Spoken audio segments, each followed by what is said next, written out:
Hello everyone, welcome to my channel. आज हम ग्रामीण क्षेत्र पर शासन चलाना यानी रूलिंग द कंट्री साइड विषय के बारे में चर्चा करेंगे। यह कक्षा 8वीं की इतिहास की पाठ्य पुस्तक का एक अध्याय है। हम देखेंगे कि अंग्रेजी ईस्ट इंडिया कंपनी ने भारतीय गांवों को अधिक राजस्व हासिल करने के लिए कैसे नियंत्रित किया। 1764 की बक्सर की लड़ाई में जीतने के बाद बंगाल पर अंग्रेजी ईस्ट इंडिया कंपनी का नियंत्रण आसान हो गया।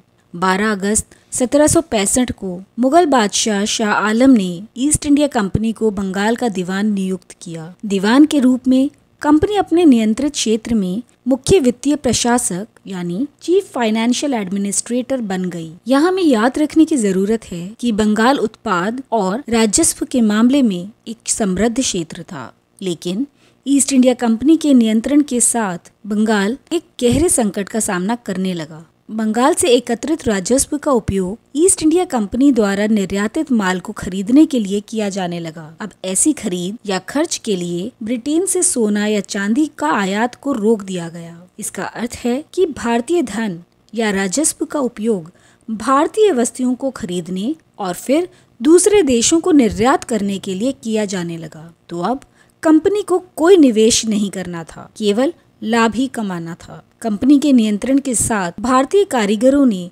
अपने गांवों को छोड़ना शुरू कर दिया, क्योंकि उन्हें कंपनी द्वारा अपना माल कम कीमतों पर बेचने के लिए मजबूर किया जा रहा था। तीसरा, किसान अपने राजस्व का भुगतान करने में असमर्थ थे, जो कंपनी द्वारा मांग की जा रही थी। कारीगर उत्पाद और कृषि उत्पाद में गिरावट आ गई। इसके अलावा 1770 में एक भयानक अकाल ने बंगाल में 1 करोड़ लोगों की जान ले ली। लगभग 1/3 आबादी समाप्त हो गई। अब सवाल यह उठता है कि यदि अर्थव्यवस्था संकट में थी, तो क्या कंपनी अपनी राजस्व आय के बारे में निश्चित हो सकती थी? कंपनी के अधिकांश अधिकारियों को लगने लगा था कि भूमि में निवेश को प्रोत्साहित किया जाना चाहिए, कृषि को सुधारना जरूरी हो गया था। लेकिन सवाल था कि यह कैसे होगा। कंपनी ने भारत में उत्पाद और राजस्व के संग्रह की व्यवस्था का मूल्यांकन करना शुरू कर दिया। नतीजे के तौर पर स्थायी बंदोबस्त लागू किया गया और फिर महलवारी बंदोबस्त और रैयतवारी बंदोबस्त। स्थायी बंदोबस्त यानी परमानेंट सेटलमेंट से शुरू करते हैं। आइए कुछ महत्वपूर्ण तथ्यों पर ध्यान दें, जिन्हें हमें इस संदर्भ में याद रखना होगा। स्थायी समझौता ब्रिटिश कृषि नीति थी। इसका उद्देश्य ग्रामीण इलाकों या गाँव से अधिक राजस्व प्राप्त करना था। अब किसानों से राजस्व कौन इकट्ठा कर रहा था? इसका जवाब है जमींदार। वो लोग जो सबसे ऊंची बोली लगाते थे और सबसे ज्यादा राजस्व देने का वादा करते थे, उन्हें जमींदारी का अधिकार नीलाम कर दिया जाता था। जमींदार किसानों और ईस्ट इंडिया कंपनी के बीच की कड़ी यानी मीडिएटर बन गए थे। जमींदार किसानों से राजस्व एकत्रित कर इसे अंग्रेजों को दे देते थे। इस बंदोबस्त में अगला महत्वपूर्ण तथ्य यह था कि राजस्व स्थायी यानी परमानेंट था। इसको कम या ज्यादा नहीं किया जा सकता था। उत्पाद के कम या ज्यादा होने से राजस्व की मांग कम या ज्यादा नहीं हो सकती थी। आइए हम यहाँ एक उदाहरण देखें। यदि किसी भूमि के लिए निर्धारित राजस्व 5,000 रुपए था, तब जमींदार को अंग्रेजों को 5,000 रुपए देने होते थे। यदि उत्पाद अधिक होगा, जैसे 7,000, ऐसे में जमींदार को 2,000 रुपए का लाभ मिलता था। लेकिन अगर उत्पाद केवल 4,000 ही होगा, तो जमींदार को 1,000 रुपए का नुकसान उठाना पड़ता था। साथ ही साथ ब्रिटिश सरकार उम्मीद करती थी कि जमींदार भूमि के सुधार में भी निवेश करेंगे। आइए हम यहाँ सभी बिंदुओं को संक्षेप में देखें। लॉर्ड कॉर्नवालिस ने 1793 में स्थायी बंदोबस्त की शुरुआत की। जमींदारों से कहा गया कि किसानों से किराया वसूलें और कंपनी को राजस्व का भुगतान करें। राजस्व को नियमित और सुनिश्चित करने के लिए राजस्व को स्थायी रूप से तय किया गया था। राजस्व का भुगतान करने के लिए शेष राशि लाभ के रूप में जमींदार के लिए थी। जमींदारों को भूमि के सुधार में निवेश करने के लिए भी कहा गया। लेकिन इस संदर्भ में हमें स्थायी बंदोबस्त की कुछ समस्याओं को भी याद रखना होगा। निर्धारित राजस्व इतना अधिक था कि जमींदारों के लिए भुगतान करना बहुत मुश्किल था। जो भी राजस्व का भुगतान करने में विफल होता था, उसके जमींदारी अधिकारों को खत्म कर दिया जाता था। किसानों पर भी दबाव आया, क्योंकि वे जमींदारों को अधिक राजस्व देने में सक्षम नहीं थे। किराए का भुगतान करने के लिए किसानों को अक्सर ऋण लेने के लिए महाजन के पास जाना पड़ता था। जब किसान किराए का भुगतान करने में विफल होते थे तो उन्हें उस भूमि से बेदखल कर दिया जाता था जहां उन्होंने पीढ़ियों से खेती की थी। शहरों में रहने वाले जमींदारों को अनुपस्थित जमींदार यानी एब्सेंटी लैंडलॉर्ड कहा जाता था, जो गांव में नहीं थे लेकिन शहरों में बस गए थे और भूमि के सुधार के लिए निवेश करने में इच्छुक नहीं थे। वे बस राजस्व के संग्रहकर्ता यानी कलेक्टर बन के रह गए थे। 19वीं सदी के पहले दशक तक हालात बदल चुके थे। बाजार में कीमतें बढ़ीं और धीरे धीरे खेती का विस्तार होने लगा। इससे जमींदारों की आमदनी में तो सुधार आया, लेकिन कंपनी को कोई फायदा नहीं हुआ, क्योंकि कंपनी तो हमेशा के लिए राजस्व तय कर चुकी थी। अब वह राजस्व में वृद्धि नहीं कर सकती थी, तो ऐसे में जमींदारों का लाभ बढ़ गया। तो ये स्थायी बंदोबस्त के बारे में था। अगर आप समझ गए हैं तो आपको इन सवालों के जवाब देने में सक्षम होना चाहिए। स्थायी बंदोबस्त में राजस्व कौन तय कर रहा था?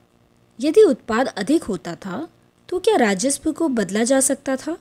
उत्तम बोली लगाने वाला इंसान राजस्व एकत्रित करता था। सही या गलत? महाजन की भूमिका क्या थी? व्यवस्था किसने और कब शुरू की? एक प्राकृतिक आपदा के मामले में क्या राजस्व दर में ढील दी जा सकती थी? क्या किसान खुश थे? यदि आप इन सवालों का जवाब देने में सक्षम हैं तो इसका मतलब है कि आप विषय को समझ गए हैं। महलवारी बंदोबस्त की ओर बढ़ते हुए, महलवारी बंदोबस्त ब्रिटिश कृषि नीति थी। इसका उद्देश्य ग्रामीण इलाकों से व्यवस्थित तरीके से अधिक राजस्व हासिल करना था। अब कुछ तथ्य हैं जिन्हें हमें इस संदर्भ में याद रखने की ज़रूरत है। सबसे पहले, हॉल्ट मैकेंजी वह व्यक्ति था जिसने 1822 में महलवारी बंदोबस्त शुरू किया था। दूसरा, वह कौन था जो अंग्रेज़ों के लिए राजस्व इकट्ठा कर रहा था? इसका जवाब है लंबरदार या ग्राम प्रधान। वह महल या गांव से राजस्व एकत्र करके अंग्रेज़ों को दे देते थे। एक और सवाल यह है कि कितना राजस्व एकत्र किया जाता था। इस संदर्भ में हमें याद रखना होगा कि राजस्व तय नहीं था। गांव का निरीक्षण किया गया और नियमित रूप से मापा गया, उत्पाद का अनुमान लगाया गया और फिर राजस्व मांग का फैसला किया गया। अधिक उत्पाद की स्थिति में राजस्व की मांग अधिक होती थी और कम उत्पाद की स्थिति में या किसी प्राकृतिक आपदा की स्थिति में राजस्व की मांग कम होती थी। अब हम महलवारी बंदोबस्त के संदर्भ में महत्वपूर्ण बिंदुओं को संक्षेप में प्रस्तुत करते हैं।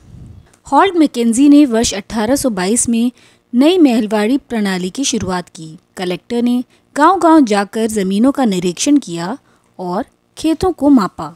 गांव के एक एक खेत के अनुमानित राजस्व को जोड़कर हर गांव या ग्राम समूह यानी महल से वसूल होने वाले राजस्व का हिसाब लगाया जाता था। इस राजस्व को स्थायी रूप से तय नहीं किया गया, बल्कि उसमें समय समय पर संशोधनों की गुंजाइश रखी गई। राजस्व इकट्ठा करने और उसे कंपनी को अदा करने का जिम्मा जमींदार की बजाय गांव के मुखिया को सौंप दिया गया। इस व्यवस्था को महलवारी बंदोबस्त का नाम दिया गया। अब हम रैयतवारी बंदोबस्त के बारे में बात करेंगे। रैयतवारी बंदोबस्त गांव से अधिक भू राजस्व प्राप्त करने के लिए ब्रिटिश आर्थिक नीति का हिस्सा थी। अब हम रैयत शब्द से शुरू करते हैं। इसका अर्थ है किसान या कृषक। अन्य महत्वपूर्ण तथ्य जो हमें पता होने चाहिए वो यह है कि इस रैयतवारी बंदोबस्त को मुनरो प्रणाली के नाम से भी जाना जाता है, क्योंकि थॉमस मुनरो ने भारत में रैयतवारी बंदोबस्त के कार्यान्वयन में महत्वपूर्ण भूमिका निभाई थी। जैसा कि नाम से पता चलता है कि रैयतवारी बंदोबस्त अंग्रेज़ों और किसानों के बीच सीधा समझौता या अनुबंध था।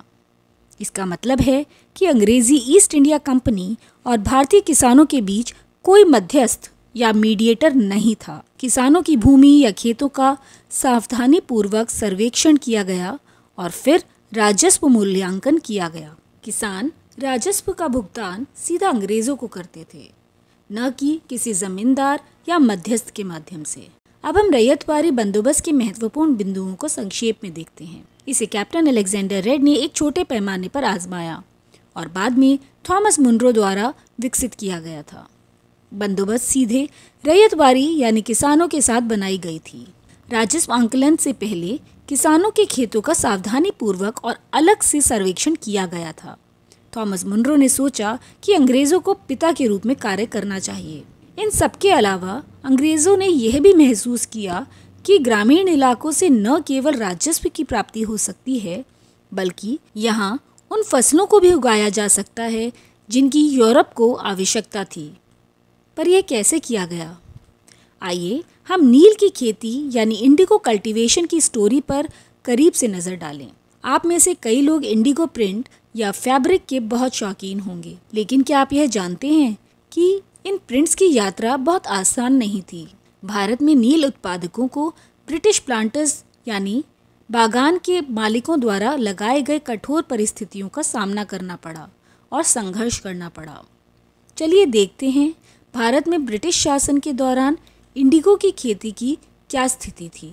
आइए 18वीं शताब्दी से शुरू करें, जब ब्रिटेन ने औद्योगिक क्रांति यानी इंडस्ट्रियल रेवोल्यूशन का अनुभव किया और इसके साथ कपड़े या कपास का उत्पाद काफ़ी बढ़ गया। उत्पाद में इस वृद्धि से कपड़े की रंगाई यानी क्लॉथ डाई की मांग भी बढ़ गई। जल्द ही नील यानी इंडिगो प्लांट लोकप्रिय हो गया, जो कपड़ों के लिए नीला रंग प्रदान कर सकता था। ब्रिटेन ने नील की आपूर्ति के नियमित स्रोत की तलाश की। नील का उत्पाद कहाँ से किया जा सकता था? सबसे आसान जवाब था भारत। इस समय भारत पर ब्रिटेन का नियंत्रण था। ब्रिटिश भारत में राजनीतिक और आर्थिक रूप से अपने नियंत्रण का विस्तार कर रहे थे। ईस्ट इंडिया कंपनी ने नील के उत्पाद के लिए भारतीयों का उपयोग करने का फैसला किया, जो कि ब्रिटिश प्लांटर्स यानी बागान के मालिकों के लिए भारी मुनाफे के साथ एक बड़ा व्यवसाय बन गया। लेकिन भारतीय किसानों के लिए यह बहुत आसान नहीं था। क्या आप जानते हैं कि अधिकांश भारतीय किसान नील का उत्पाद करने के इच्छुक नहीं थे? ऐसा इसलिए था क्योंकि नील की खेती से मिट्टी की उर्वरता यानी फर्टिलिटी ऑफ सॉइल काफ़ी कम हो जाती थी। दूसरा, ब्रिटिश इंडिगो प्लांटर्स या अमीर ब्रिटिश वाणिज्य भारतीय किसानों को जो धनराशि देते थे वह बहुत कम थी। भारतीय किसानों के लिए कम मुनाफे का मतलब था कर्ज और गरीबी। आइए देखें यह सब कैसे हुआ। नील की खेती के दो मुख्य तरीके या प्रणालियाँ थीं, निज और रयौती। आइए इंडिगो की खेती के निज व्यवस्था से शुरू करें। निज का अर्थ है अपनी भूमि का उपयोग करना। निज खेती की व्यवस्था में बागान मालिक खुद अपनी ज़मीन में नील का उत्पादन करते थे। या तो वह ज़मीन खरीद लेते थे या दूसरे ज़मींदारों से ज़मीन भाड़े पर लेते थे और भारतीय मजदूरों को काम पर लगाकर नील की खेती करवाते थे। लेकिन अंग्रेज़ों को अक्सर उपजाऊ भूमि, श्रम, हल, बैल और अन्य संसाधनों की व्यवस्था और प्रबंधन के रूप में निज प्रणाली कठिन लगती थी। यह बहुत आसान नहीं था। इस प्रकार ब्रिटिश बागानों के मालिकों ने खेती के लिए वैकल्पिक साधन यानी रयौती प्रणाली की तलाश की। रयौती का अर्थ है किसान। निज और रयौती प्रणाली में बुनियादी अंतर यह था कि निज व्यवस्था में ब्रिटिश प्लांटर्स यानी बागान के मालिक अपने दम पर सभी संसाधनों का प्रबंधन करते थे, लेकिन रयौती प्रणाली में सभी जिम्मेदारी भारतीय किसानों के पास थी। चलिए देखते हैं कैसे। रयौती प्रणाली के तहत ब्रिटिश बागानों के मालिकों ने भारतीय किसानों या रयौतों को एक अनुबंध या सत्ता नामक समझौते पर हस्ताक्षर करने के लिए कहा। जिन लोगों ने अनुबंध पर हस्ताक्षर किए उन्हें नील का उत्पादन करने के लिए बागान मालिकों यानी ब्रिटिश प्लांटर्स से कम ब्याज दर पर नकद कर्ज या ऋण मिल जाता था। इन ऋणों के खिलाफ रयौती को अपनी कम से कम 25% भूमि पर नील की खेती करनी पड़ती थी। नील के उत्पादन के बाद फसल को बहुत कम कीमत पर बागान मालिकों को सौंप दिया जाता था। उस छोटी धनराशि या कीमत के साथ अक्सर पिछले ऋण का भुगतान करना मुश्किल होता था। फिर रयौती को नया कर्ज यानी लोन दिया जाता था और ऐसे ऋण और उत्पाद का चक्र फिर से शुरू हो जाता था। लेकिन जल्द ही भारतीय किसानों ने महसूस किया कि व्यवस्था कठोर थी और सारा लाभ केवल अंग्रेज़ों को मिल रहा था।